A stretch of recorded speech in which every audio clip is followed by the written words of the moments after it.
OpenRouter versus LiteLLM, simplifying LLM access across providers.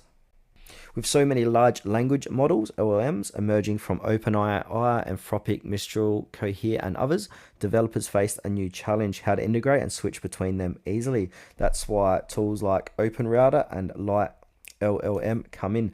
Both provide a way to unify access to multiple AI providers, but they take different approaches. One is hosted and user friendly, while the other is a lightweight dev centric SDK.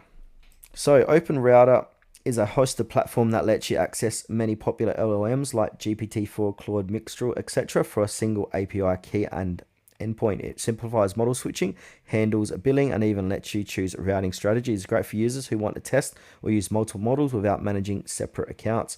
Pros: easy to use with unified API access, supports many top models from different vendors, no need to sign up for each provider separately, built-in model switching and usage dashboard. Cons: usage depends on OpenRouter's uptime, less customizable for advanced workflows, adds a middle layer between you and the model provider. LiteLLM is a lightweight open source Python SDK that provides a unified interface to call multiple LLMs, OpenAI, Anthropic, Azure, Mistral, and more. It's designed for devs who want to integrate LLMs directly into their own apps or infrastructure while maintaining control and the flexibility.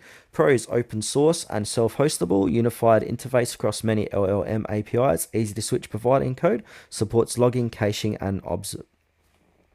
Cons: requires more setup and API keys per provider, doesn't handle billing or provide a dashboard out of the box, and this is best for developers, not no-code users. Final verdict: so use OpenRouter if you want to plug and play a hosted solution to access many LLMs with minimal setup, or go with LiteLLM if you prefer full control, local integration, and developer-first tools to manage your own LLM access.